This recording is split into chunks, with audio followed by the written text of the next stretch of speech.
الله الرحمن إلى حضرة النبي سيدنا محمد صلى الله عليه وسلم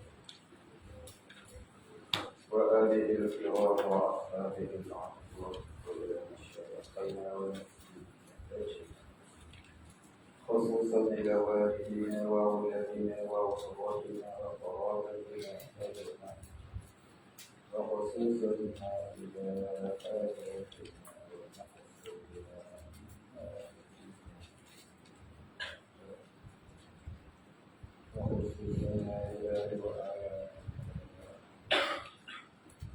وخصوصا إلى سيدنا والشيخ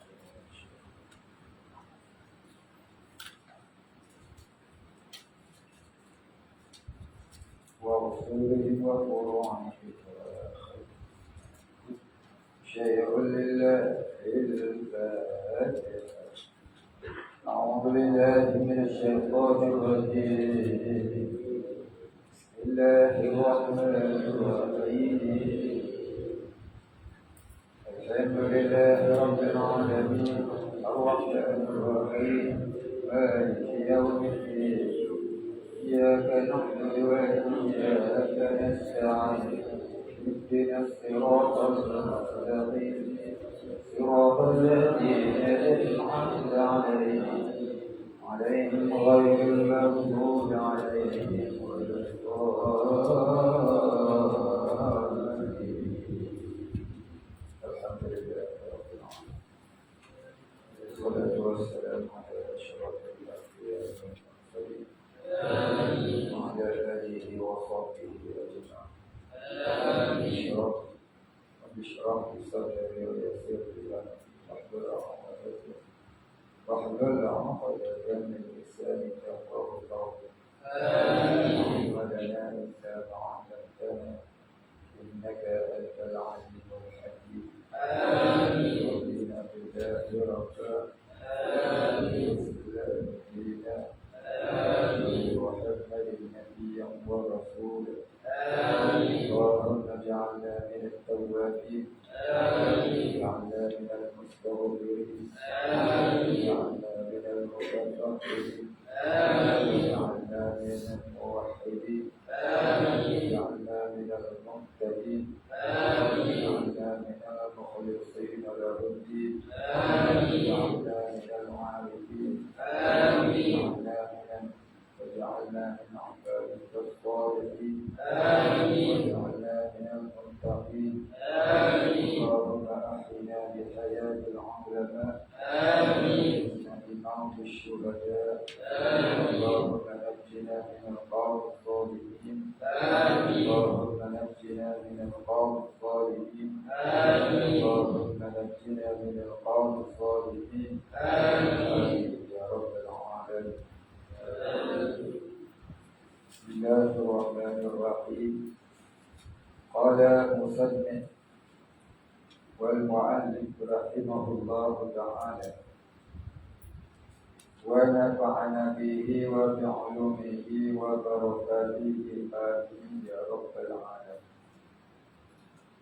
قال المصنف dari Ummul Mukminin Ummu Salamah Hindun binti Abi Umayyah Hudzaifah radhiyallahu anhu dari Nabi sallallahu alaihi wasallam, sesungguhnya beliau bersabda, annahu yusta'malu alaikum umara fata'rifuna wa tunkiruna faman kariha faqad bari'a wa man ankara faqad salima walakin man radiya wa taba'a. Qalu ya Rasulullah ala nuqatiluhum? Qala la ma aqamu fiikumus shalah. Diriwayatkan oleh Muslim. Artinya sesungguhnya dipergunakan atas kamu raja-raja, maka kamu kenali kamu ingkari. Barang siapa yang benci, sesungguhnya dia telah lepas. Barang siapa yang ingkar, sesungguhnya dia telah selamat. Dan tetapi orang yang sudi dan menurut, mereka berkata, Ya Rasulullah, tidakkah kami bunuh mereka? Jawab baginda, tidak, selagi mereka mendirikan pada kamu sembahyang. Maksudnya, kamu diperintahi oleh raja-raja yang zalim. Barang siapa yang hanya benci di dalam hatinya raja, barang siapa yang hanya benci di dalam hatinya sahaja, kerana tidak sanggup membantah dengan tangan dan dengan lidah, sesungguhnya dia telah lepas dari dosa. Dan berarti juga telah menunaikan kewajipannya. Dan barang siapa yang sanggup membantah sekadar kuasanya, sungguhnya dia telah selamatlah dari kedurhakaan itu. Tetapi barang siapa yang sudi dan menurut perbuatan mereka, sesungguhnya dia adalah seorang yang mendurhaka. Baik, hadis ini namanya hadis orang marah. Siapa merintah? Siapa yang marah? Iaitu pemerintah yang zalim. Siapa-siapa baca dekat pemerintah yang zalim, dekat akad ini ayat, yang mula-mula marah siapa? Bukan pemerintah, tapi pengaku pemerintah. Pengaku-pengaku dan balaci dia lah yang paling marah sebenarnya. Sebab apa? Sebab dia nak jadikan kita sebagai alat untuk dia naik pangkat, naik gaji, naik jawatan. Jadilah mereka itu tukang repot. Anak Fir'aun, tukang repot. Jadi kita ni, lepas nak repotkan, lepas tak mau repotkan, kau dia. Kita cuma membaca hadis. Ini hadis Nabi, bukan kata ulama. Ini hadis Nabi. Nabi kata, annahu yusta'malu alaikum umara'u. Sesungguhnya dipergunakan atas kamu raja-raja. Ini kamu tu dijadikan balaci dia, kambing hitam dia, alat untuk menyampaikan hajat dunianya dengan jalan zalim. Apa dia zalim? Apa dia zalim?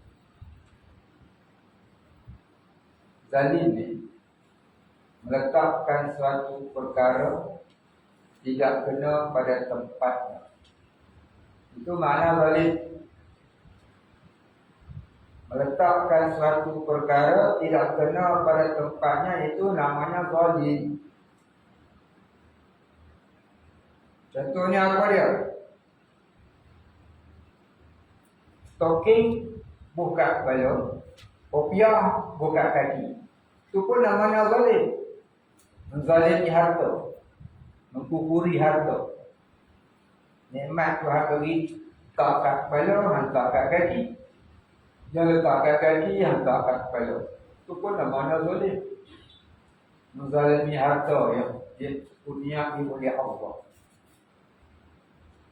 Apa lagi zalim? Kita bila kambing. Kambing ni makan rumput. Kita bagi dia daging. Zalim tak? Zalim. Bukan daging itu, daging bukan makanan dia. Pernah satu ketika di Amerika,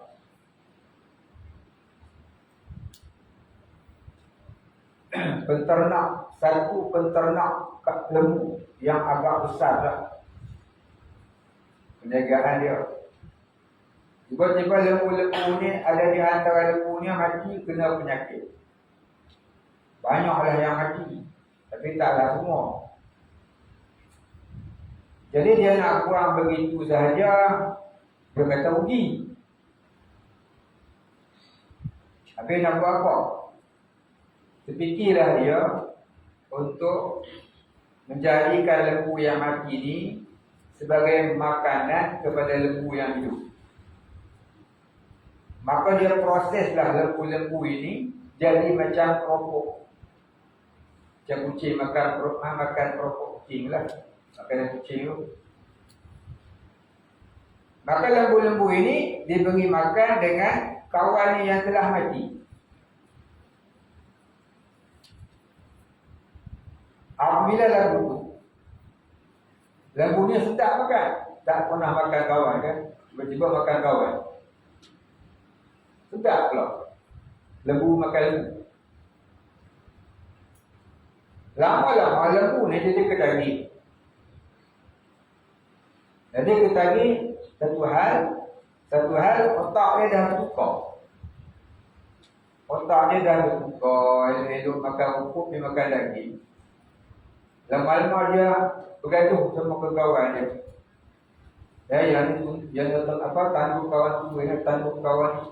Akhirnya mereka jadi gila, namanya lembu gila. Maka banyaklah pula lembu tu mati bukan sebab sakit, sebab penyakit, tapi sebab berlawan sesama sendiri.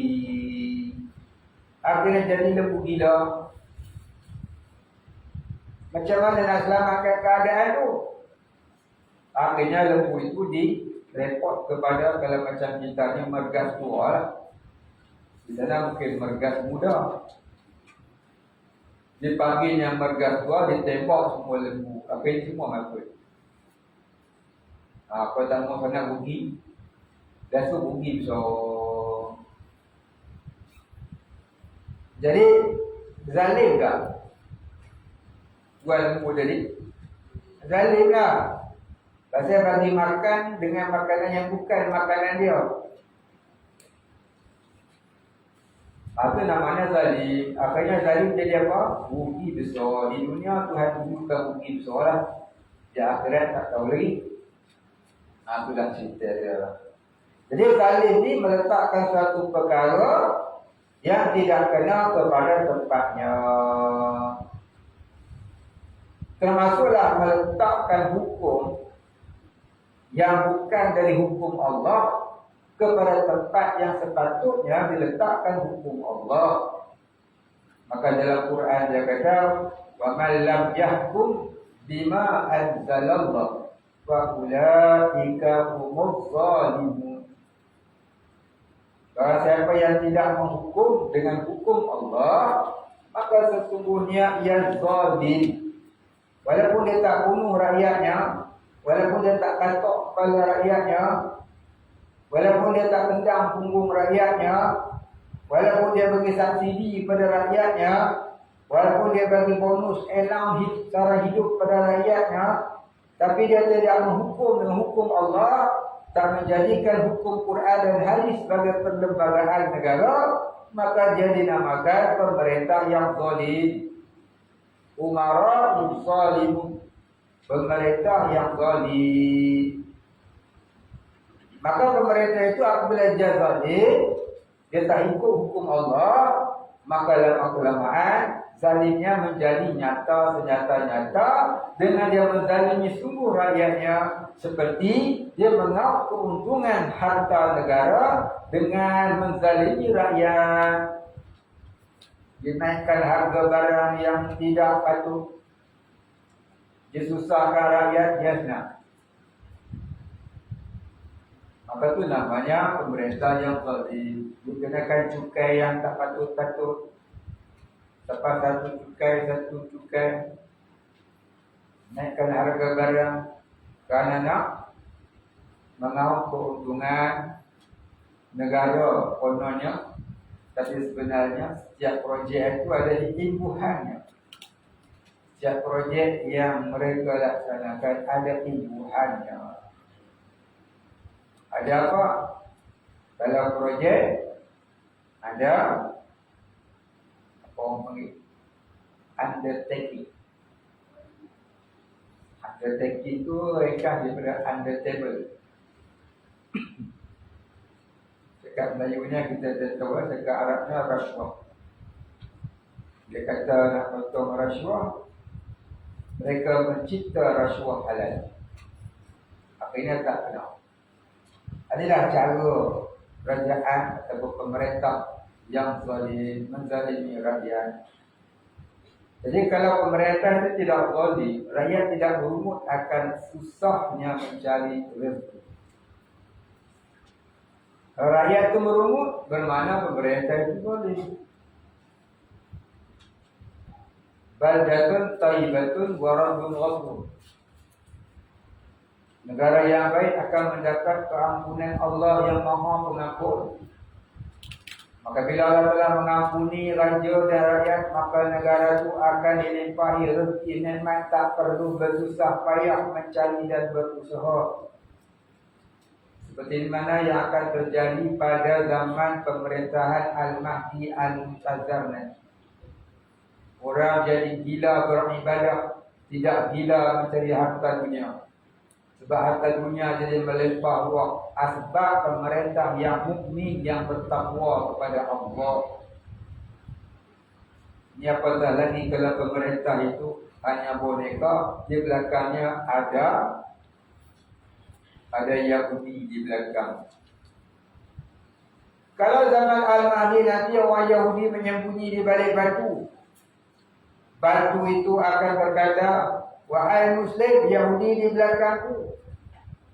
Tapi pada zaman hari ini, wahai rakyat, Yahudi di belakang pemerintah. Baik tuan yang dirahmati Allah. Jadi apabila kita diperintah oleh kerajaan yang zalim, yang mana kezalimannya akan terasa, orang yang bergaji 15,000, 20,000 sebulan, barangkali dia tidak terasa apa-apa. Tapi kalau yang kerjanya makan gaji tak sampai 3,000, ataupun orang yang kerja sendiri, yang barang jualannya tak mencukupi untuk membeli makanan harian pun. Kalau orang tu hanya bekerja mengambil upah, kalau tak ada kerja, apa kerja nak dia nak nipuan? Janganlah orang yang tu ada kerja puasa tengok aku ada kerja, cuba bayangkan masih ramai yang tak ada kerja. Lebih 80,000 penganggur terhormat di dalam negeri Malaysia, negara Malaysia. Siapa penganggur terhormat? Itulah pemegang degree. Ada yang bachelor, ada yang master, ada yang doktor, PhD, tapi tak ada kerja.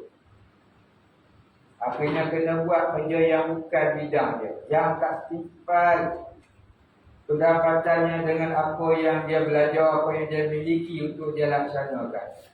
Inilah tanda-tanda orang yang memerintahnya adalah orang yang tidak mahu menghukum dengan hukum Allah. Maka turunlah dua bala, al-ja' wal-khawf, kelaparan dan ketakutan yang selalu kita cerita.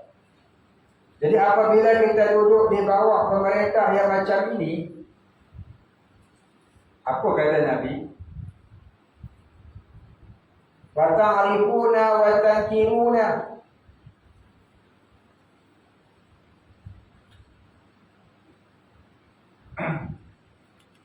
Maka adalah kamu kenali dan kamu engkari. Adalah kamu kenali, adalah kamu kenal, itulah pemerintah yang zalim namanya. Apa tanda dia? Dia tak menghukum Allah. Ini ramai orang yang tidak fata'rifuna. Nabi sebut fata'rifuna adalah kau kenal. Itulah orang yang tak orang yang zalim yang tak menghukum Allah tadi. Al-Malik Zahir ni. Dia hidup zaman Imam Nawawi. Zaman itu dia jadi pemerintah, dia menghukum dengan hukum Quran. Tapi Imam Ghazali memfatwakan dia ni pemerintah yang zalim. Dia menghukum dengan hukum Quran. Siapa tak solat, ditangkap, dipancung. Kalau tak mau solat. Siapa tak bayar zakat, ya ditangkap dan diberi denda dan dikeluarkan zakat dari harta. Siapa buat salah, dihukum dengan hukum Allah. Tapi dia dikenali sebagai raja yang zalim, yang berat siksaannya di neraka. Kenapa? Kerana satu ketika Al-Malik Zahid ni mencari beberapa orang ulama supaya mengikuti perintahnya yang nak dikeluarkan ke atas rakyat. Apa perintahnya? Dia nak ulama-ulama keluarkan satu fatwa bahawasanya rakyat wajib mengeluarkan dana kepada kerajaan untuk kerajaan menjadikan dana itu sebagai dana berperang fi sabilillah. Perang sabilillah. Tapi ambil daripada mana? Daripada rakyat. Dengan jalan apa? Dengan jalan mengatakan mengeluarkan harta di kalangan rakyat kepada pemerintah itu adalah wajib. Maka mana-mana ulama yang tidak mahu menuruti perintah itu untuk menandatangani fatwa ulama cari makan ni, ditangkap dan dipenjara. Akhirnya yang ditangkap dan dipenjara itu pun takut lama-lama dalam penjara sudah, bukan nak bayar, sainnya kita keluar. Lama-lama mereka pun pakai sain, menyokong fatwa itu dan keluar daripada penjara dan diberikan hadiah. Dikeluarkan daripada penjara, dibebaskan dan diberi hadiah. Kenapa? Kerana mereka sanggup menyokong fatwa tersebut. Maka Raja Al-Malik Zahid ni tanyalah menteri dia, ada lagi ke siapa-siapa ulama di dalam negara kita ni yang tak mahu menandatangani fatwa ini? Maka jawablah dengan ulama-ulama balaci kerajaan ni, kerajaan Al-Malik Zahid ni lah. Dia kata ada lagi seorang yang baru. Dia bertanya, siapa itu? Muka ni merah pedang. Ada lagi orang lagi. Maka mereka pun menyebut dia ialah Imam Nawawi. Panggil dia ke istana. Maka Imam Nawawi ditangkap, dibawa ke istana, dihadapkan kepada raja. Imam Nawawi ini satu orang ulama yang sangat berpengaruh di Damsyik. Hari ini namanya Syria lah, negara Syria. Damsyik ni ibu kota dia. Damsyik cakap Arab, Damaskus cakap Mungkin.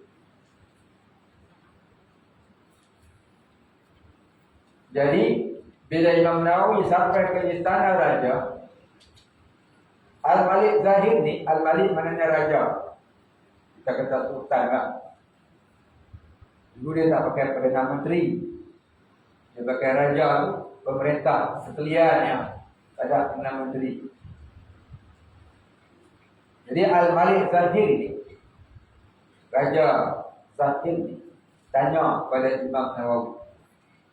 Dia kata, adakah benar kamu ini tidak mahu menandatangani fatwa yang telah disepakati oleh ulama Damsyik supaya rakyat mengeluarkan dana dan jadi kewajipan kepada rakyat untuk mengeluarkan dana menolong kerajaan bagi memerangi kufar, dana perang sabilillah?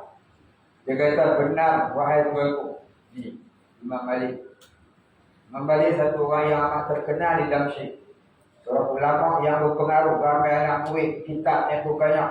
Kitab Imam Nawawi tak kurang 200 judul. Tidak kurang 200 judul yang digunakan pakai sampai hari ini. Bukan 200 buah. 200 judul kitab karangannya. Yang antara yang terkenal sampai hari ini di antaranya ialah Al-Muhadzab, Hajjul Talibin dan berbagai-bagai lagi lah. Hadis 40 Imam Nawawi itu, Matan Arba'in. Wih banyak, lebih 200 kitab tu. Tak ngaji, tak dalam ngaji dah. Padahal umur dia sampai 45 Dia sempat dia mengarang kitab sebanyak ini. Baik. Bukan kitab kecil-kecil, bukan kitab surah Yasin tu. Kitab tebal-tebal. Besar-besar Quran memang kitab ke? Bukan yang kecil-kecil. Tapi wajah dia tu lah. Malam-malam tak ada wajah lain. Sampai subuh dia mengarang kitab. Satu ketika lilinnya terpadam. Minyak dia, liter minyak dia terpadam sebab kehabisan minyak. Dia tengah tu mengarang kitab. Allah punyakan karamah kepada dia, jari dia keluar lampu. Jari dia keluar lampu. Mengarang kitab, sambung sampai lampu. Kita jari kita buka lampu pun tak mau bangun lagi. Jari dia keluar lampu. Baik. Jadi apabila ditanya oleh Al-Malik Zahid, kenapa kamu tidak mahu memberikan sokongan kepada fatwa ini? Maka Imam An-Nawawi dengan tegas menjawab, Tuanku telah ketahui maklum. Adakah tidak tuanku telah ketahui maklum bahwasanya rakyat dalam negara ini kebanyakannya hidupnya miskin? Ibarat kita kata orang Melayu, kais pagi tak tentu boleh makan petang. Kais petang tak tentu boleh makan malam. Itulah susahnya orang rakyat dalam negara ini, wahai tuanku. Apabila tuanku memberati mereka lagi dengan disuruh, difatwakan supaya mereka memberikan dana, apa lagi yang mereka nak makan tuanku? Apa lagi yang mereka nak makan, sedangkan nak makan pun susah. Sebab kezaliman pemerintah ini tuan-tuan, makanan rezeki itu jadi mahal. Susah nak cari makan. Dapat makan, habis betul kan? Bukan? Dapat upah, duit upah lagi balik-balik dia tengok, kena selenggara lori, rosak mesin. Orang ada PO, dapat satu projek 10 hari. Dapatlah 5,500. Hari ke-11 kena masuk workshop. Repair 4,500. Tinggal 1,000. Tinggal 1,000 nak makan 10 hari. Hari ni 10 hari 1,000. Sebagai seorang peniaga, itu namanya bukan meniaga. Baik dia makan gaji. Rasakan sebulan 3,000 tu pergi makan gaji. Dia dah pening kepala cari model, cari kos untuk modal, kos untuk nego. Nampak? Jadi apabila Imam Nawawi dia sebut macam tu kepada Al-Malik Zahid, ikutkan Al-Malik Zahid, nak dibunuh saja. Tapi takut pula rakyat memberontak. Sebab pengikut Imam Nawawi ni banyak. Ramai. Segar ni istana apa? Sebab dia tak nak ikut pemerintah. Apa kata dia tadi? Apatah lagi, ya, tuanku telah ketahui maklum bahwasanya rakyat negara ini hidupnya susah. Kais pagi tak tentu makan malam, makan petang, kais petang tak tentu makan malam. Tuan nak berarti mereka dengan mengeluarkan dana apa lagi yang mereka nak makan. Pada pihak batin, lebih baik tuanku mengambil saja harta-harta yang ada pada dayang-dayang tuanku yang berada di dalam istana ini, di mana mereka menyimpan beberapa jenis perak yang tuanku hadiahkan kepada mereka. Dayang-dayang dalam kita ni, Raja Al-Malik ni, dia bagi dana. Dana apa? Perak. dan emas sebagai simpanan mereka. Yang simpanan dayang tu dia tak nak ambil, padahal dayang dalam istilah itu bukannya puluh, katanya ratus. Kalau dia ambil dana tu lebih baik pasal dayang ni dah ada tempat tinggal, dah ada makan minum. Tapi tak, yang tu dia tak kacau, nak pergi kacau rakyat yang susah. Rakyat marhen yang susah. Maka asbab daripada perkataan Imam Nawawi itu, Malik Zahir telah menghalaunya keluar daripada Damsyik. Dia nak penjara, dia nak bunuh, takut mengikut Imam Nawawi ini memberontak. Maka dia buang daerah. Buang daerah macam mana? Dia hantar balik ke kampung asalnya, Kampung Nawa. Sudah digelarkan Imam Nawawi, sebenarnya nama kampungnya Kampung Nawa. Sampailah ketika dah lama Imam Nawawi di kampung dia. Dia baliklah, dia tak melawan, dia baliklah. Datanglah beberapa utusan daripada Damsyik supaya Imam Nawawi datang semula ke Damsyik untuk mengajar agama. Kerana di Damsyik pada masa itu ketandusan ulama yang alim, yang wara, yang zuhud, yang sufi. Yang ada kebanyakannya ulama al-jariyu wal makan saja. Ulama mengaku tak berani nak menyatakan yang benar. Mereka menyeru, mereka pujuk Imam Nawawi ini agar balik ke Damsyik. Imam Nawawi tanya diplomat yang panggil dia balik ke Damsyik. Itu diplomat Malik Zahir. Ya. Malik Zahir hantar diplomatiknya. Diplomatiknya untuk panggil Malik Zahir, panggil Imam Nawawi balik ke Damsyik untuk mengajar macam dulu. Mungkin dah reda lah macam tu. Fatwa ni dah reda lah. Rakyat pun dah bosan dengan ulama-ulama yang mengaku ni. Diorang minta Malik Zahir panggil balik Imam Nawawi balik ke Damsyik. Maka Imam Nawawi tak ada nak buat apa, dia hantarlah diplomatiknya panggil Imam Nawawi agar Imam Nawawi balik semula ke Damsyik mengajar seperti dulu. Imam Nawawi tanya diplomatik Al-Malik Zahir. Apa dia tanya? Siapakah pemerintah di Damsyik sekarang? Adakah masih Al-Malik Zahir? Jawab diplomatik itu, ya tuan, dia masih memerintah. Apa jawab Imam Nawawi? Kata Imam Nawawi, selagi Al-Malik Zahir pemerintah Damsyik, aku tidak sekali-kali akan menjejakkan kakiku ini ke kota Damsyik. Pegah dia?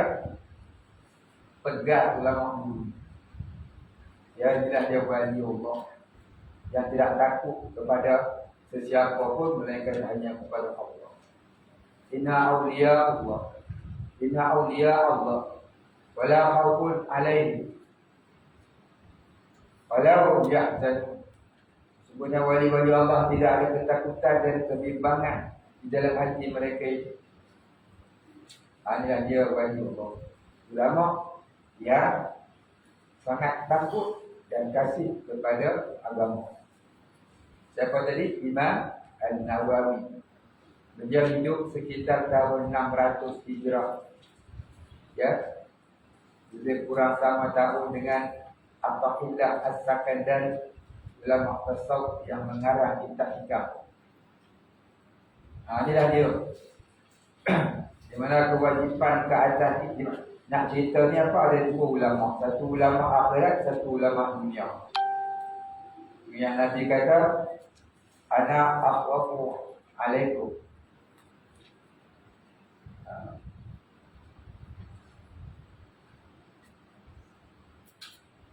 Ana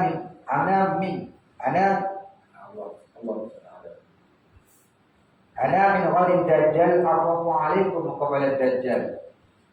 Wa yaqulu man huwa ya Rasulullah? Qala an-nabi ulama atau qala an-nabi. Nanti kata aku di kalangan kamu lebih takut kedatangan Dajjal daripada Dajjal yang sebenar. Maka tanya para sahabat, siapakah Dajjal itu ya Rasulullah? Jawab Nabi, ulama usul. Ulama yang jahat, ulama cari makan, ulama yang ada kepentingan perutnya sendiri, tak fikir ke atas umat yang nanti di akhirat bagaimana kehidupan mereka di sana, dan dirinya sendiri di akhirat dia tak kira kalau mata dia sudah gelap dengan dunia. Inilah dia satu hadis Nabi yang kata apa? Rosak rakyat kerana rosak pemerintah. Rosak pemerintah kerana rosak ulamanya. Ulama dah penakut, tak boleh cakap yang benar. Takut ditarik toyak, takut ditangkap, digang. Inilah ulama-ulama cari makan. Dia nak cakap pakai yang fadilat dia. Akan datang di satu zaman alim ulama yang hanya bercakap perkara yang tak menyebabkan bahaya ke atas dirinya.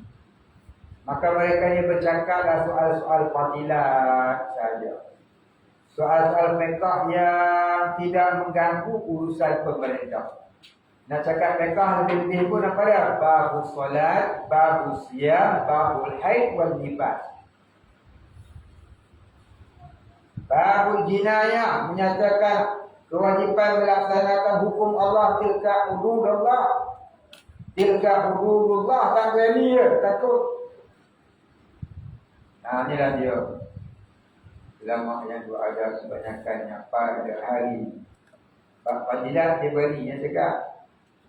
Tapi bab urusan yang lebih penting daripada itu, urusan musalihul mursalah, tak berani dia. Urusan musalihul mu'minin, tak berani dia. Pasal apa? Takut. Takut apa? Takut periuk nasi masuk pasir. Jadi kamu ni mengaji, jangan jadi ulama pengaku. Ulil haq wa ikalan murad. Katalah yang hak walaupun ia pahit. Ini hadis. Ini hadis yang kita baca ni hadis bukan kata ulama. Ya, ayat yang saya baca dari ayat Quran, wa man lam yahkum bima anzalallah wa ulaika humuz zalimun. Siapa yang tidak menghukum Quran hadis, hukum Allah, maka mereka itu ialah orang-orang yang zalim. Tapi ada pula orang ni yang menjadi tak jadi apa saya orang tidak, dia orang agama hebat. Dia kata kalau pemerintah itu seorang Islam dan mengatakan negara itu negara Islam, jadi tak ganggu orang Islam solat, maka mereka itu ialah pemerintah yang menjalankan hukum Allah. Tak boleh kata zalim. Anak dia belajar pun dia tahu. Takkan suruh sembahyang saya. Thailand sana tak ganggu orang solat dalam masjid. Dia buat puasa masjid tu kuat. Masjid pun kuat. Dia tak kacau orang masjid dia. Kau nak baca bab dia, kau baca lah macam mana. Tapi jangan kacau urusan pemerintahan dia. Kerajaan Singapura pun dia buat masjid dia tak ganggu orang sembahyang. Tapi kau jangan ganggu urusan pemerintahan dia. Di mana-mana apa lagu dia bina masjid besar-besar, dia bagi kita solat, sembahyanglah kamu, zikirlah kamu, baca Quranlah kamu, apa pun buatlah. Jangan ganggu urusan pemerintahan saja. Pemerintah dia hanya yang kejauh. Dalam buku lah, mana ada? Tak ada lah buku perang sabilillah. Ya, masa Nabi di-offer oleh Abu Jahal dan cucunya. Kamu nak jadi apa wahai Muhammad? Kami lantik kamu jadi apa? Tak apa. Kamu nak hadiah apa ya Muhammad? Kamu sebut, kami bagi hadiah apa pun saja, tak apa. Tapi kamu jangan kacau pemerintahan kami. Yang kau nak kacau orang-orang yang dah menyembah Lata dan Uzza itu disembah Tuhan yang kami tak pernah dengar. Jangan kau sebut-sebut tentang pemerintahan yang kami buat kami salah dan kacau. Anak jadi apa Muhammad? Tahu. Nak jadi ketua, ya tak apa. Kami bagi jadi ketua. Kami bagi hadiah, kami bagilah apa-apa yang kamu nak. Ini ketua kami. Nak jadi ketua, tak apa. Ketua kita kan. Nak jadi ketua kami, tapi kami di belakang kamu. Apa yang kamu nak buat, kamu tanya kami dulu. Dan apa yang kami suruh buat, kamu kena buat. Ini ketua yang ada pada hari ini. Pada hari ini. Faham? Ya, jadi ketua tu hanya boneka. Yang sebenarnya pemerintah ialah ya di sebalik boneka, yang main boneka tu, yang mastermind boneka tu. Ibarat nak patung dengan pemain nak patung. Kamu nak patung ya? Nampak macam lawa ya? Tapi yang menggerakkan kamu tu pemainnya. Ikutlah dia, dia lempak kamu hang. Terpelanting, terbuanglah kamu. Cari orang lain pula. Jadilah dia. Akibat tidak menghukum Allah. Maka jadilah rakyat jadi susah dan sebagainya. Maka sebab itulah kita wajib membantah. Baik, kita baca terus. Apa dia kata? Faman kariha faqad bari'a. Barang siapa yang benci, sesungguhnya dia telah lepas. Lepas apa? Lepas dari tanggungjawab sebagai seorang mukmin dan muslim.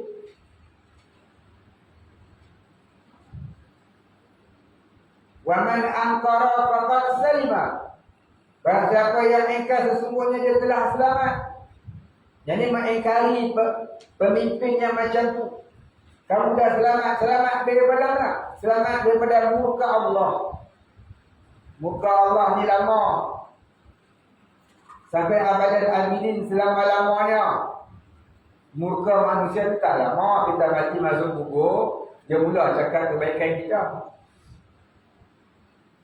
Ulama-ulama dulu yang telah meninggal dunia, hari dia sebut kebaikan-kebaikan ulama dulu.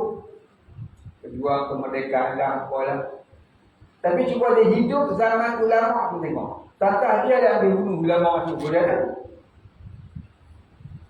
Macam kita hari duduk awak dekat Fir'aun, duduk awak kat Abu Jahal. Pasal zaman tu dah lepas. Termaktub dalam sejarah, 2 ekor ni laknatullah. Tapi kalaulah andai kata sekiranya, jikalau kita hidup zaman Fir'aun, tantang kita sembah Fir'aun, boleh tak? Dia tunjukkan kita roti Mary. Mary dengan ayat nyok, sepeda. Nak main sembah tu. Makan tak ada apa kat rumah, pergi sembah. Macam Dajjal. Macam dah Dajjal dua besok dia tuju apa? Roti, harta, syurga, neraka. Siapa ikut dia bagi roti, dia bagi harta. Lepas ikut dia lapar lah. Gagak kita ni macam mana? Dengan manusia yang menipu daya, kita tertipu. Apatah lagi dengan Dajjal tu. Dengan manusia yang menipu daya itu, kita tahu dia penipu pun kita sanggup ditipu berkali-kali, berulang-ulang kali. Tambahlah Dajjal ni dia tunjuk dan kita terus dia bagi.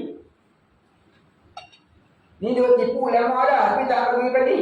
Pun kita terpedaya, tertipu dengan dia. Tambah Dajjal tu nanti dia tunjuk kat kita, dia bagi. Lagi lah kau semua. Zaman tu dah makan pun tak ada, tak nampak pun tak hidup.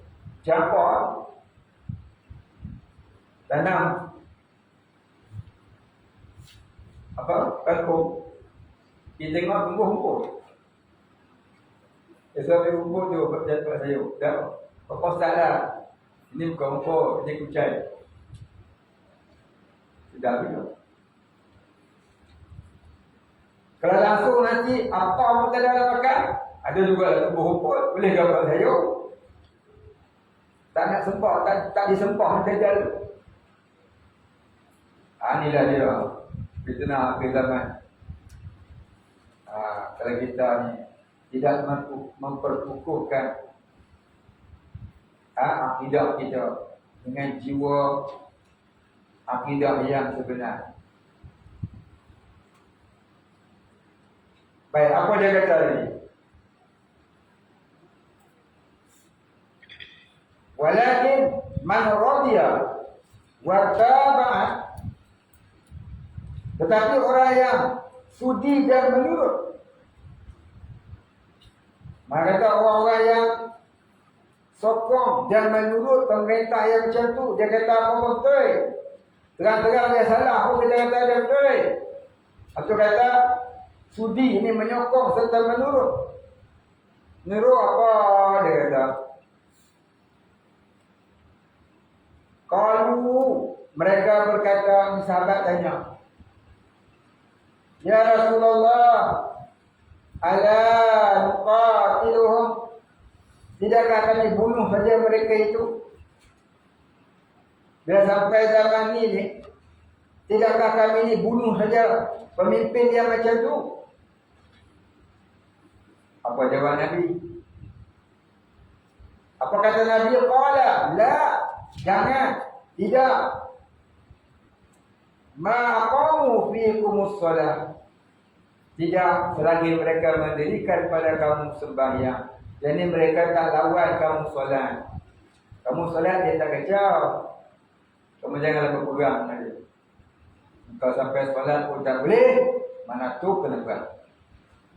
Jadi pemerintah di mana-mana pun hari ini, di mana-mana negara pun hari ini, kita solat dia tak kacau, dia buat masjid sebesar lagi. Maka tak wajib dah kita nak pergi pegang dia. Jadi duduklah kita di bawah dia dengan dalam keadaan kita dizalimi. Kita dizalimi. Kalau lagu tu nampak guna, ya, barang siapa yang hanya benci dalam hati saja. Nanti kata apa? Kat bawah tu. Barang siapa yang hanya benci di dalam hatinya saja, kerana tidak sanggup membantah dengan tangan dan lidah, sesungguhnya dia telah lepas dari dosa. Dan berarti juga telah menunaikan kewajipan. Kita tak boleh sokong dia. Kita kena ada benci dalam hati. Ya. Seperti hadis yang kita baca dulu. Man ra'a minkum munkaran falyughayyirhu bi yadihi. Fa in lam yastati' fa bi lisani. Fa in lam yastati' fa bi qalbi. Dengan hati. Ala wa huwa adhaqul iman. Selama-lama iman itu benci dalam hati. Maka kalau siapa benci dalam hati, tidak menuruti dia, tak menyokong dia, tak redha, maka dia tidak berdosa. Dan itu pun jadilah. Jangan langsung kita sokong, suka, kita kata dia betul pula. Dia menari lagu Hindustan, kita tak apa, dia nasyid tu. Bunyi je Hindustan. Sokong pula dia, eloklah. Ya, nanti di dalam neraka, pemimpin yang akan masuk neraka. Bila rakyat dia tengok, rakyat dia akan menjerit. Ya Raisuna, wahai pemimpin kami, syafi'anna, berilah syafaat kepada kami. Kita akan menjerit minta syafaat kepada pemimpin kita. Pemimpin itu akan kata apa? How can I help you? Macam mana aku nak tolong kamu? Aku terlebih dulu masuk neraka sebelum kamu. Hari ini sama-sama lah kita merasa apa yang kita telah buat masa hidup di dunia dulu. Dia pula baca hadis. Siapa?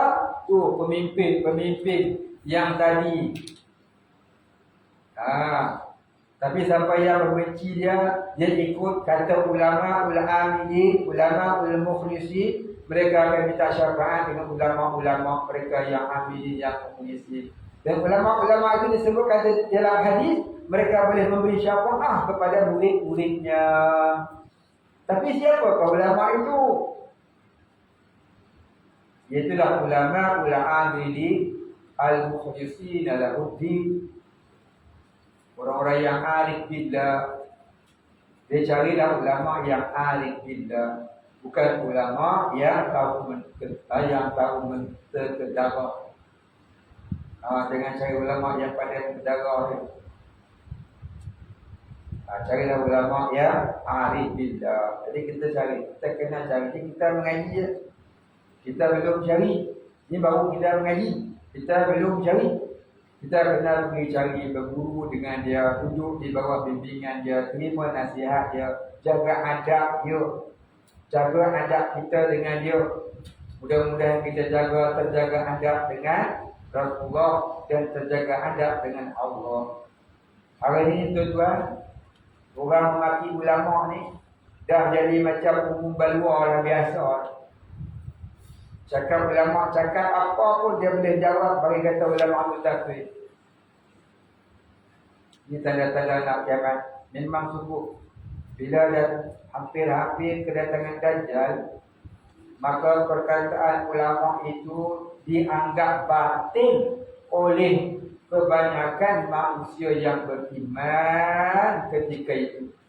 Maka akhirnya mereka mencari yang batil untuk dijadikan sebagai ikutan. Kadang-kadang namanya ustaz, kadang-kadang namanya ustazah, kadang-kadang namanya tuan guru, kadang-kadang namanya muadzin, kadang-kadang namanya orang agamawan. Tapi semuanya sudah terpengaruh hatinya dengan duniawi.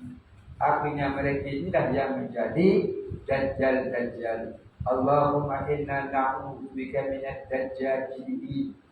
Ya Allah, kami minta berlindung denganmu daripada dajjal-dajjal. Itulah ulama-ulama yang jahat, orang alim yang jahat, orang yang reti agama, tapi mereka memutar-putarkan lidah mereka dalam memperkatakan agama. Akhirnya yang salah dikatakan betul, yang betul dikatakan salah. Ulaika alladzina ishtaraw ad-dalalata bil huda fama rabihat tijaratuhum.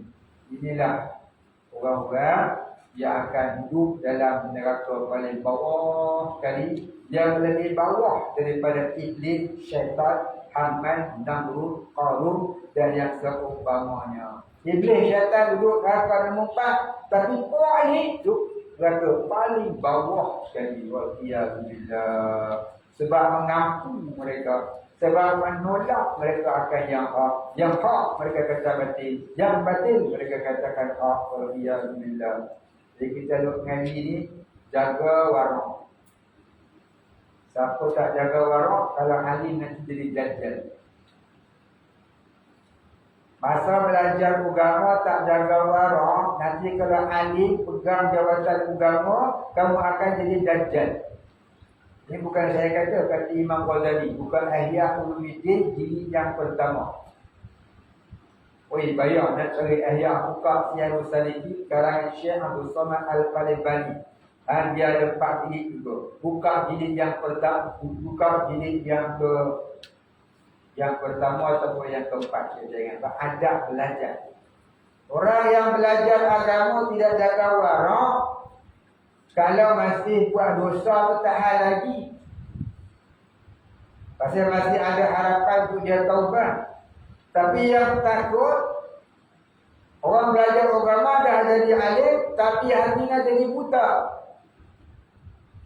Buta lagu mana? Fatamallahu ala qulubihim wa ala sam'ihim wa ala absarihim ghishawah. Allah mementerikan hati mereka. Ini Allah tutup mata hati mereka daripada memandang kebenaran. Allahu ala qulubihim. Allah mementerikan hati mereka.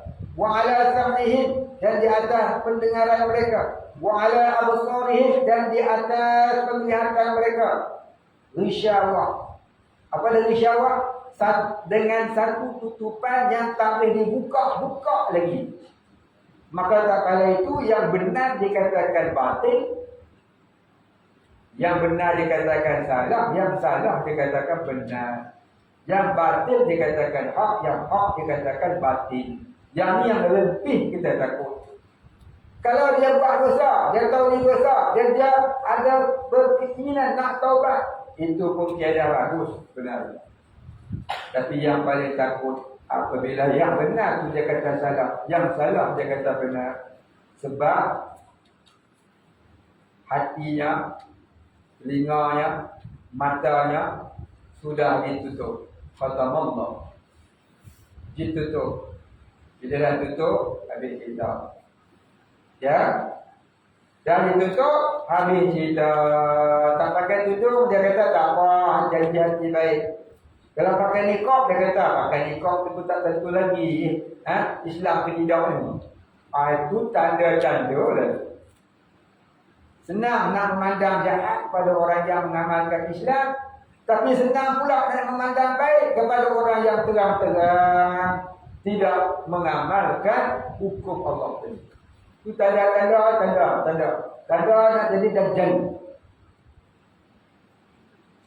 Ya, sebab Nabi dah beri pesan.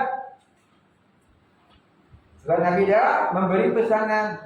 Aku terlebih takut di kalangan kamu akan datang yang dajjal sebelum dajjal yang sebenar.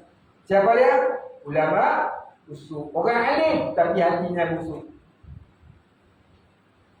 Orang yang nampak macam agamawan, pakai hebat, ngejubah dia nak apa, bawa tasbih panjang-panjang. Tiba-tiba pergi sokong pemerintah yang tidak mahu menghukum hukum Allah. Dan menghukum pula orang-orang yang memperjuangkan agama ini sebagai orang-orang yang buruk. Apa itu buruk? Pemberontak yang berdosa. Sebab tak sokong pemerintah. Dia pun bacalah ya Quran. Atim Allah wa atim Rasul wa ulul amri minkum. Maka ulama-ulama mana lawan pemerintah, maka dia tu buruk, wajib diperangi. Inilah kata ulama jahat. Ulama ya jahat. Ulama ni yang menyebabkan pemerintah tu makin jahat. Ulama ni yang menyebabkan rakyat semakin jahat. Sebenarnya akhirnya bila datang zaman itu di mana banyaknya ulama jahat daripada ulama yang akhirat. Ya, kita tak mampu nak cakap tapi kita benci dalam hati. Maka itu pun dah jadi kita ni orang yang menunaikan kewajipan. Dan barang siapa yang sanggup membantah sekadar kuasanya, sesungguhnya dia telah selamat dari kedurhakaan itu. Jadi mendurhakai Allah. Tetapi barang siapa yang sudi dan menurut perbuatan mereka, sungguhnya dia adalah orang yang mendurhaka, jadi pendurhaka Allah Subhanahu wa taala. Jadi kita ni bila bertemu dengan pemerintah yang macam tu, pemerintah yang macam itulah disebut dalam Quran sebagai taghut. Maka Allah Taala kata apa? Wajatani mutaghut. Maka hendaklah kamu menjauhi taghut, pemerintah yang zalim, ulama yang jahat. Dengan ulama yang jahat ni tak pergi ngaji saja, tak apa. Dengan ulama yang jahat ni tak ambil ilmu kat dia pun tak apa. Ya, dapat ilmu pun juga jadi warok. Sebab itulah kena jaga warok dalam bentuk ilmu. Ya, warok yang paling utama apa? Jangan ada cita-cita nak jadi orang-orang besar negeri contohnya. Jangan ada dalam hati itu nak cari harta kekayaan dari jalan ilmu yang kita belajar. Nanti diberi sungguh jalan itu kamu jadi setan ni. Maka hilanglah warok kamu nanti. Ilmu ada, waroknya tiada. Sebab masa belajar pun dah tak ada warok. Warok ni apa dia? Mengikhlaskan niat di dalam menuntut ilmu. Itu yang paling utama. Kita belajar untuk mengenal Allah dan mengenal hukum Allah dan menyebarkan agama Allah. Walau karihal kafir, walaupun ditentang oleh orang kafir. Kita belajar kerana menghilangkan kejahilan. Kita belajar sebab nak beramal dengan ilmu yang kita ngaji. Kita belajar sebab nak keampunan Tuhan dan keredaan Tuhan. Lain pada itu kita serah pada Tuhan. Mudah-mudahan Allah jaga kita sebagai orang yang warak dalam belajar dan dijauhi daripada orang-orang yang digelarkan oleh Nabi Dajjal. Jadi ikhlaskan hati kita belajar. Ya, niat semata-mata mencari keampunan Allah dan keredaan Allah.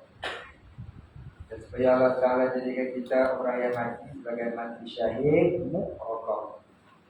Dengan ada cita-cita nak jadi kaya dengan ilmu yang kita belajar, nanti takut jadi dajjal. Silang warak tu bermula kita mula mengaji niat salah. Sudah titik mula warak dah hilang. Faham? Mula warak tu hilang, tak kala kita mula belajar salah niat dan kita bawa salah niat tu sampai tua. Jadi kalau siapa yang salah niat, betulkan. Takut hilang warak. Ya. Bila kita hilang warak, nanti kita tak takut pada dosa. Kita tak takut pada dosa, benda syirik pun kita buat. Apa dia syirik? Menghalalkan yang haram, mengharamkan yang halal. Itu syirik ah. Syirik bukan tunggu kamu pergi sembah untuk bekong ke, pergi sembah setan ke, pergi menjamu setan ke. Kita menghalalkan yang haram, mengharamkan yang halal. Yang halal kita kata haram, yang haram kita kata halal. Yang bukan agama kita kata ni lah agama. Yang agama kita kata bukan agama. Itu syirik. Maka solatlah kita dalam keadaan syirik yang kita lalaikan. Ya sebenarnya, bukan tak tahu, lalai. Lalai dia dikira. Lalai dia dikira-kira.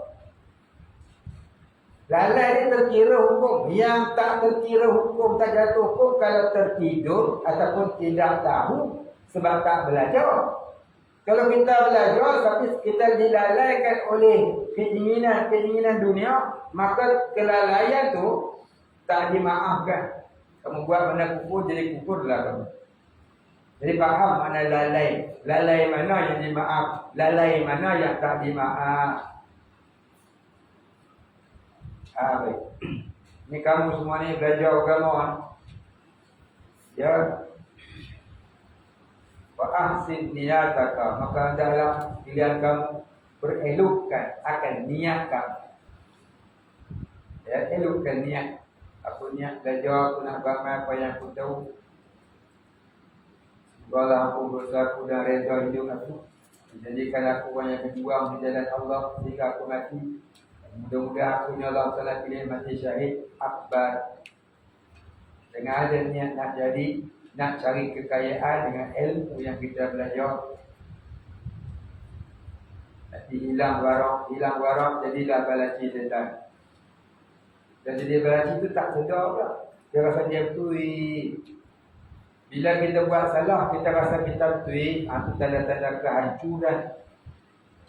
Kehancuran apa? Kehancuran kehidupan sebagai seorang mukmin dan muslim. Tanda-tanda nak hancur keimanan kita dan keislaman kita, kita rasa tidak mengapa duduk di dalam dosa dan maksiat fahsyat dan munkar. Tak rasa bersalah. Jaga-jaga. Kalau kita tak rasa bersalah dalam kesalahan yang kita buat, itu tanda-tanda nak mati su'ul khatimah. Orang yang tak buat salah pun berasa diri bersalah, takut mati su'ul khatimah. Siapa? Nabi. Nabi walaupun tak berdosa, sehari dia bertaubat tak kurang 70 kali.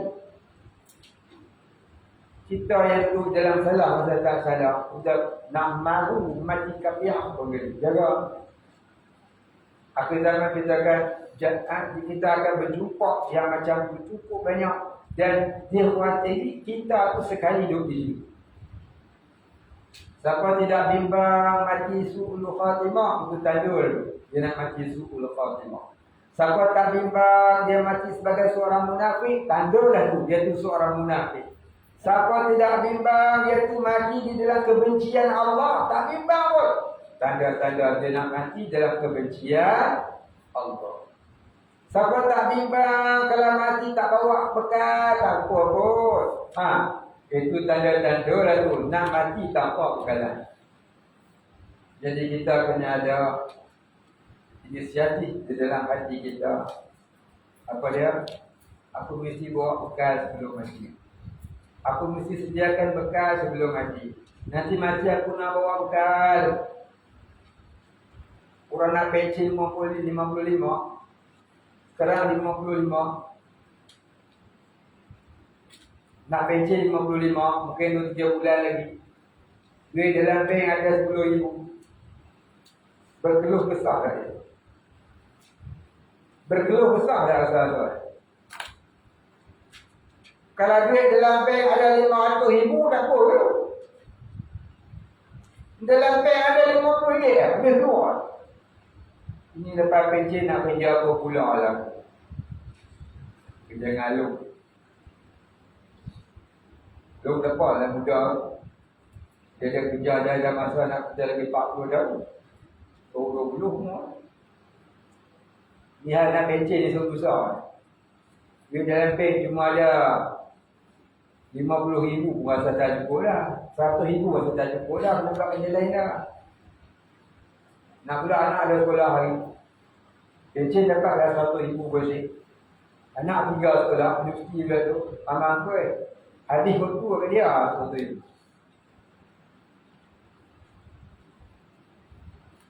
Begitulah kita. Kalau aku mati lah ni, bayang tak khusyuk lagi. Dosa banyak lagi tak boleh taubatkan. Hutang dosa dengan orang pun tak boleh minta maaf lagi. Tak rasa takut lah kalau mati besok. Bekal tak ada, nak bawa semua dah ditolak. Tak rasa risau lah nak mati besok.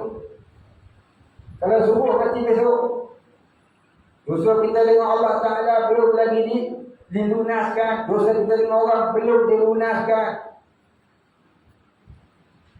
Kewajipan solat khusyuk ke atas diri belum lagi terjadi. Umur dah 50, solat pun tak khusyuk lagi.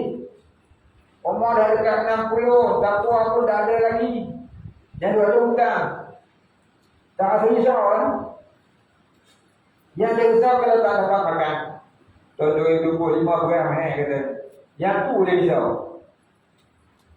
Yang mati tak bawa bekalan tak risau. Itu tanda-tanda nafsu'ul khatimah. Itu tanda-tanda nafsu'ul khatimah. Kamu tidak bimbang, tidak risau kematian kamu besok berbawa dosa. Kamu tidak bimbang, tidak risau kalau kamu mati besok bawa amalan yang telah dipotong pahalanya. Kamu tidak bimbang, kamu tidak risau, kamu mati dalam keadaan sebaru buluh pun dah apa, 68 nakmah iman pun dah faham lagi. Kamu agak-agak boleh ke jawab soalan marah buka, 68 apa itu iman pun tak faham, tak mengaji, suruh hafal, tak hafal. Ilmu apa kan? Doa lagi. Umat jangan ditanya, mau lupa. Kalau mati besok hari macam mana kan? Ditanya malaikat marah buka, buat macam dia tanya, betul. Betul betul dia kata. Saya tanya tak faham. Saya tak bimbang kalau malaikat tanya apa pasal apa belajar agama, mati dimaafkan kalau tak tahu. Yang saya bimbang tu saya. Dia cakap banyak tiba-tiba saya kosong. Umur dah dekat 60, mayang tak kosong lagi, takwa belum ada lagi. Saya dah tumpah rezeki yang yang muda-muda kan, dosa-dosa. Untuk ilmu, terus doa saya. Pukul saya mati besok kan. Terus minta Allah dalam ampun dosa saya. Ampun dosa kan. Ampun dosa cikgu kami, ya Allah. Kalau solat dia tu tak khusyuk. Dan kalau solat itu tak khusyuk, mendatangkan dosa ke atas dirinya, tu ampun dosa solat ini tak khusyuk itu, ya Allah. Dan dia bawa bekalan dosa balik kepadamu, ya Allah. Maka tu ampun dosanya, ya Allah. Kasihanilah. Jangan dia buta. Mata sebelah buta sebelah ni je. Tukar rabul. Nah, saya tak heran walidnya, saya heran saya. Saya tak risau walidnya, saya risau saya. Walid saya rasa dah banyak amalan kamu lebih-lebih lagi.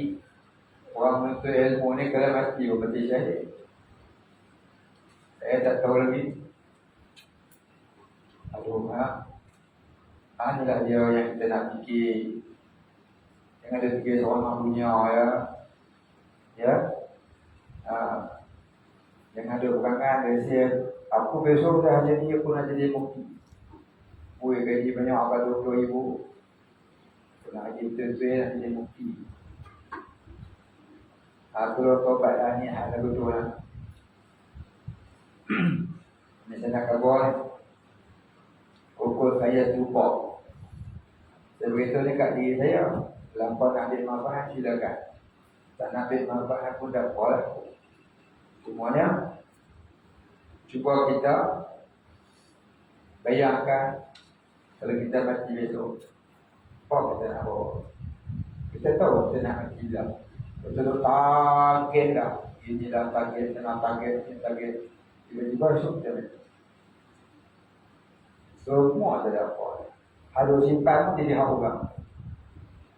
Kan? Yang simpan pun jadi hak orang dah. Hak orang tu dibagi pula kat orang lain.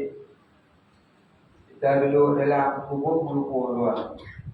Dan bukan ada apa. Dia merenungkanlah hari mati. Hidup tak ada harta apa lagi bagus sebenarnya. Itu tak akan ditanya dari mana kau ambil itu harta, kau simpan bagi pula dekat ahli waris. Dari mana kau dapatkannya, kau simpan untuk tujuan para ahli waris. Sekarang ahli waris itu telah menerima apa dia buat daripada hasil kamu buat dulu. Kalau rezeki halal, alhamdulillah, jadi manfaat bagi mereka dan bagi kita dalam kubur. Kalau rezeki itu syubhat ataupun bercampur dengan yang haram, rezekinya halal dan bercampur dengan yang haram, penyebab pada solat tak diterima, ibadah pun tak diterima, tersekat dengan pendapatan yang haram. Ya. Baik, pendapatan yang haram ni banyak aspek dia. Banyak jalan dia. Banyak jalan-jalan pendapatan yang haram. Dia sangka dan negara nasi lemak. Oh, nasi lemak halal. Apa yang haramnya? Nasi lemak buku 2 pisang. 2 pisang tu pergi ambil hak orang. Tak apa, dia tak pakai. Kita kata tak apa. Tak tahu nak pakai buat apa. Kita mana tahu, tak minta. Dah. 2 pisang tu saja. Penyebab kita tak diterima amal ibadah.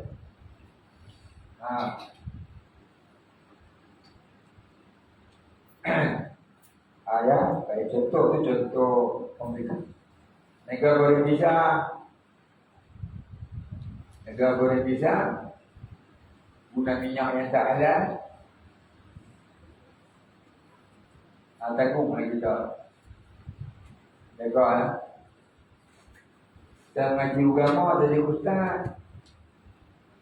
Takut nak cakap yang hak. Dengan tarik kuliah. Otor-otor sikit jawapan aku tak kenal.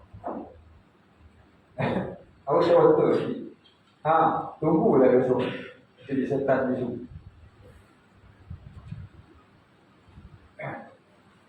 Betul. Jaga kita dah kata orang tadi, komentar tadi, kita pun tadi ke? Baik, habis itu. Puncak kita jadi lagu tu pasal pemerintah tu lah. Pasal pemerintah tidak mau melaksanakan hukum Allah, maka rakyat pun tak terjalan hukum Allah ke atas dirinya. Dan puncak pemerintah tidak mau menghukum dengan hukum Allah. Kali ini dah ada ulama usuk ni. Ulama yang jahat ni. Yang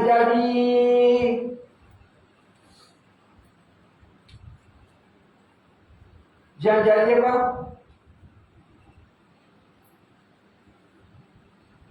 Jadi apa? Pengaku. Dia jadi pengaku penjilat kepada pemerintah. Buat apa pun tak apa. Dia bagi sokongan lagi. Tak apa, tak salah. Yang saya kata dulu lah. Artis pun dia nak komen. Kalau artis jadi artis pun dah salah dah. Tak payahlah nak komen dia cerai ke dia kahwin ke.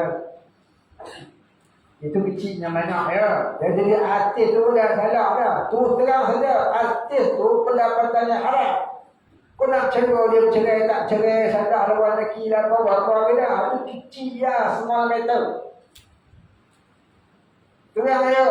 Pekerjaan artis penyanyi. Duduk belalak depan lelaki ada ni hukumnya haram. Maka tinggalkan yang tu dulu. Baru cerita bang rumah tangga ada cerai ke apa. Pelakon filem, pelakon berbuka orang, kerja tu pendapatan haram. Cerita aku dulu. Baru cerita lah rumah tangga ada tak bahagia ke apa, kan cerai berai. Itu pasal kecil je. Pasal kecil. Small matter. Ada hal yang susah tak masuk. Sebab apa tak masuk? Takut hilang begitu. Takut hilang penyokong. Cakap dia. Jadi pelakon ni haram. Sebab membuka aurat. Kalau tadi hukum Islam. Jadi pelakon filem yang buka aurat hukumnya haram. Pendapatan pun jadi haram. Jadi rumah tangga tak bahagia tu di antara ucap pendapatan tadi. Cakap lagu tu kan benar. Jadi tu komen-komen kenapa cerai lagu ni tak tu kecilnya masyarakat. Mereka banyak semua kan. Orang duk komplain. Duk komen apa? Artis bercerai lah, artis tu dah artis ni. Yang besar kesalahan artis tu tak masuk. Sebab tak masuk. Tak tahu sebab apa kita nyawa dia. Kita tahu. Tapi kena sebut hati dulu sebenarnya. Punca dia jadi lagu tu. Punca lah pendapatan dia pun tak halal. Barulah cerita hal lain. Kalau cakap gaduh rumah tangga ni, sahabat Nabi pun gaduh rumah tangga. Nabi pun telah pernah menceraikan seorang isterinya.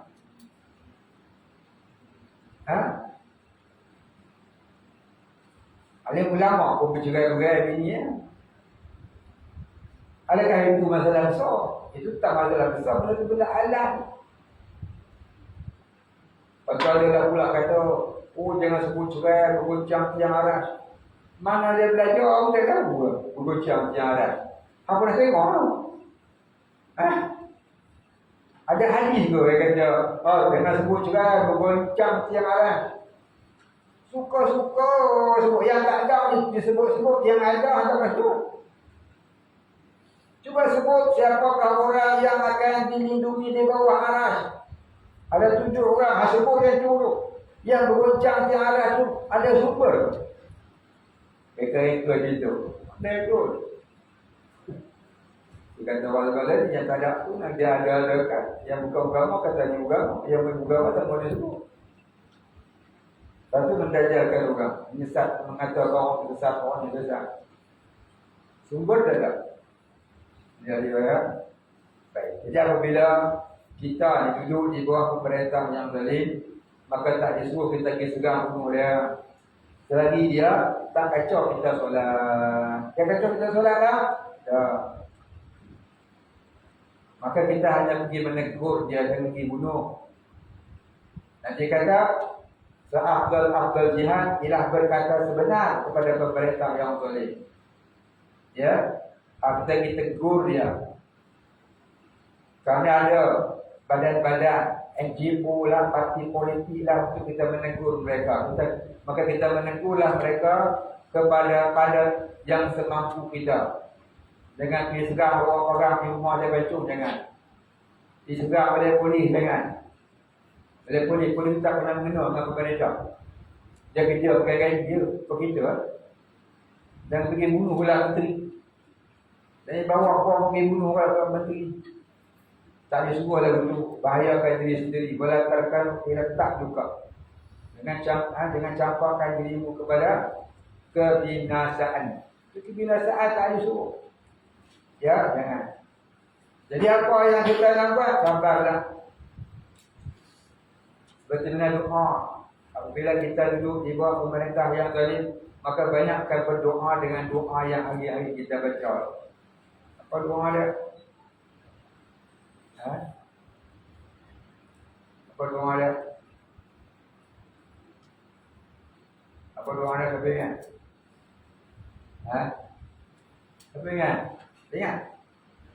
Hari-hari baca tu ingat. Tapi ingat kan ingat? Ha? Tapi ingat kan ingat? Sebab pun ingat. Hari-hari baca.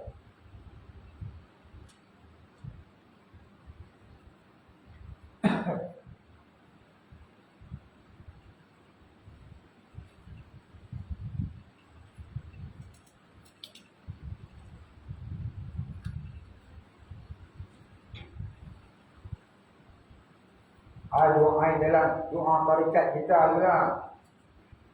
Kat mana? Apa dah?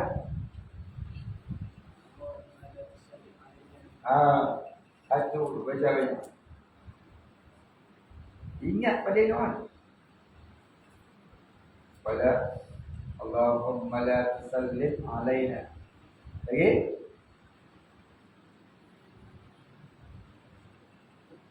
Bidunubina man la yakhafuka wa la yarhamuna. Baca banyak. Allahumma la tusallit alaina bidunubina man la. Sampai habis juga baca lah banyak kali. Itu doa supaya jiwa kita jadi tenteram di bawah kezaliman pemerintah yang zalim, dan kemudian Allah Taala menggantikan pemerintah yang zalim dengan pemerintah yang soleh. Dengan pergi segang boleh beli, dengan pergi bakar pula rumah dia, dan pergi bakar rumah wali pula. Sebab tu tak ada lebih tu. Tidak dalam. Tanya sungguh boleh agama. Tanya sungguh boleh tidak. Ini bukan ajaran GI. Inilah ajaran Ahli Sunnah wal Jamaah. Mazhab kita mazhab Syafi'i. Tengok yang kita hadis. Nanti kata bukan suruh dibunuh dah. Kamu bersabarlah dengan mereka, tegur dengan kemampuan kita, bukan suruh dibunuh dah. Dan banyakkan doa dengan Allah kepada Allah agar mereka diberi hidayah. Ya. Dan mereka nak mati hamun kita, itu memang ialah. Dalam hadis Tirmizi ada sebut, selagi tidak datangnya Al-Mahdi Al-Muntazar, maka negara Islam tidak akan tertegak. Tidak akan tertegak sebuah negara Islam yang syumul selagi tidak turunnya Al-Mahdi Al-Muntazar. Maknanya bila datang Al-Mahdi nanti baru terjadi negara Islam yang syumul, yang sebenar-benar Islam.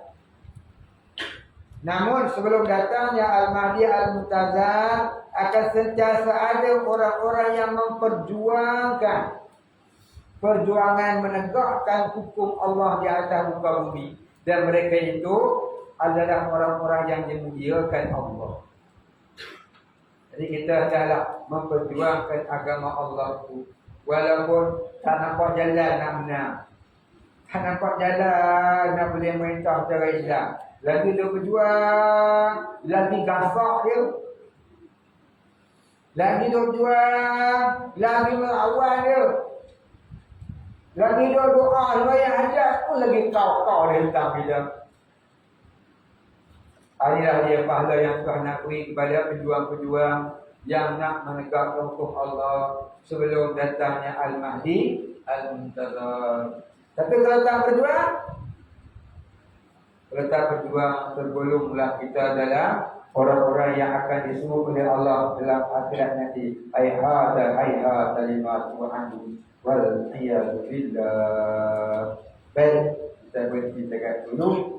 InsyaAllah kita sambung. Kemudian katanya dari Ummul Mu'minin, Ummul Hikmah. Baik, kita baca soalan.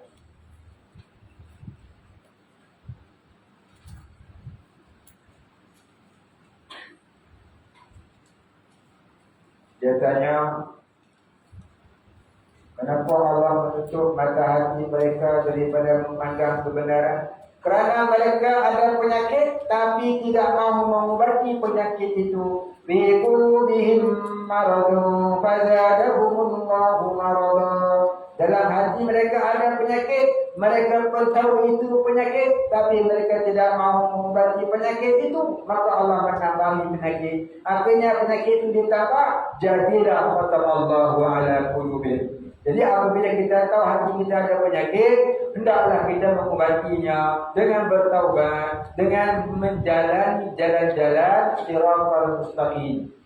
Dan tahu jahil pergi ngaji, dan tu berdosa pergilah tobat. Dan tahu tak kuat beramal, kawanlah mau kuat beramal, supaya kita jadi orang-orang yang amilin.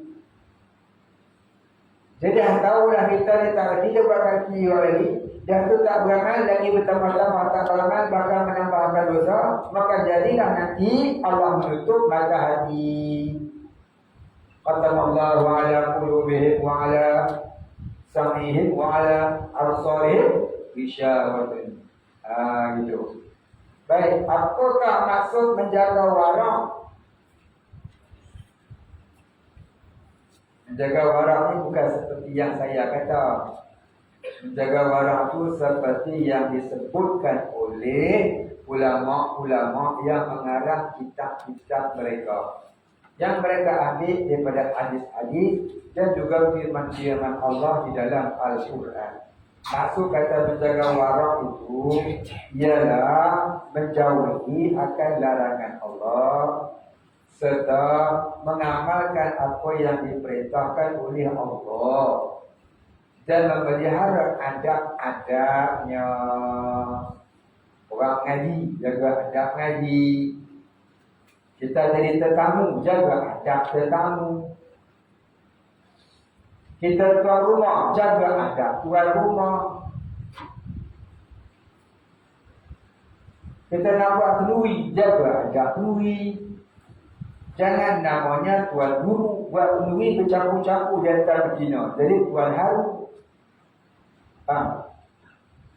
Jadi tak jadi tuan guru, jadi tuan haru, haru biru blues. Hari ini tak kira satu orang hari ini. Buat kenduri kenara, tak kira orang awam, tak kira guru, tak kira mufti, tak kira habis, tak kira hapus. Dia buat macam ya, campur dengan betina. Upah pasal. Baik tak boleh lah suami isteri dia kena duduk dekat-dekat. Duduk dekat-dekat di rumah sahaja. Di masjid boleh tak duduk sebelah-sebelah. You kan bini I kan lelaki. Kita sembahyang sebelah-sebelah lah. Boleh tak? Katanya boleh tak? Kenapa dia asing perempuan duduk belakang? Boleh pula duduk belakang saat makin spesial. Balik duduklah sama-sama. Ada. Bukan? Luri dan duduk sama-sama dekat. Beli rumah boleh jauh. Rumah jaga tu. Nampak? Kelui pergilah pisah sat saja. Lepas makan jumpa balik dalam kereta tu dah dekat-dekat. Bukan dia nak pergi cari orang lain dah. Nanti tu Tuhan tu seorang ya. Perempuan, orang lelaki. Bukan lelaki kita, bukan lelaki kita. Pisahlah sekejap Lelaki duduk tempat lelaki, perempuan duduk tempat perempuan. Dah satu meja ni, satu keluarga. Campur apa yang tak tina pasal. Saya tahu suami isteri tanpa dan dekat-dekat. Dia bercampur dengan semua tadi. Jadi macam kera-kera di hutan. Buka surah An-Nur ayat 30, 31, 32. Baca Quran, hafal Quran. Dia kenduri. Tak macam orang hafal Quran. Rupa orang hapus Quran. Jadi ya, itu namanya tak jaga warak. Kalau aku punya senang tak boleh jaga, ada yang lebih lagi. Yang tu punya senang tak boleh jaga, yang lain lagi lah. Faham? Mengasihkan tempat duduk laki-laki perempuan dalam majlis kenduri kenaga bukan nak payah. Buat 2 kemah laki-laki, 2 kemah perempuan, tengah-tengah tu tubuh hijab. Lepas tu buat signboard. Ruangan perempuan, ruangan laki-laki. Dalam buah hasil sikit. Jadi taklah campur. Jadi orang yang buat begitu tak berdosa. tak berdosa membiarkan orang berikhtilaf. Kalau bercampur, besok orang tiru pula. Betul orang tiru pula. Bila kita mati, jadilah maksiat jariah. Rasa tak apa. Pasal apa? Oh, ramai orang buat lagu tu. Tok Alim buat lagu tu. Tok Mufti buat lagu tu. Tok Qadi buat lagu tu. Tok Qadi buat lagu tu. Itu saya kata tadi. Kan? Yang saya kata tadi. Neraka ni bukan dia hanya menerima item yo, tong sampah, tong tadi. Rama Sami Balang Krishna dah dia juga terima orang yang bernama Haji, Tuan Guru, Ustaz saja. Itulah dia ya. Baik. Jadi nak jaga warai berada, ya, memelihara syariat dan memelihara adab-adabnya. Itulah kata warang. Warang ni maknanya orang yang tunduk dan patuh pada hukum Allah. Itu kata warang. Wara'i. War'un. Dia kena dengan war'un tu wari'un. War'un tu sifat warang. Wari'un yang bersifat dengan sifat warang. Jadi war'un dengan makna wari'un. Ya. Orang yang bersifat dengan sifat-sifat warang itu orang yang memelihara dirinya daripada terbuat benda yang diharamkan Allah dan memelihara dirinya dalam menjaga hukum Allah. Bukan hanya mengamalkan hukum Allah, bahkan beradab di dalam mengamalkannya. Itulah namanya warang. Warang itu ialah jalan menuju siratal mustaqim sehingga menjadi orang yang arif billah. Wallahu a'lam. Al-Fatihah. أعوذ بالله من الشيطان الرجيم بسم الله الرحمن الرحيم الحمد لله رب العالمين الرحمن الرحيم مالك يوم الدين إياك نعبد وإياك نستعين اهدنا الصراط المستقيم صراط الذين أنعمت عليهم غير المغضوب عليهم ولا الضالين الله الرحمن الرحيم الحمد لله رب العالمين والصلاة والسلام على أشرف الأنبياء والمرسلين وعلى آله وصحبه أجمعين اللهم اغفر لنا ذنوبنا وارحمنا وأنت الغفور الرحيم اللهم اغفر لنا ذنوبنا ولوالدينا وارحمهم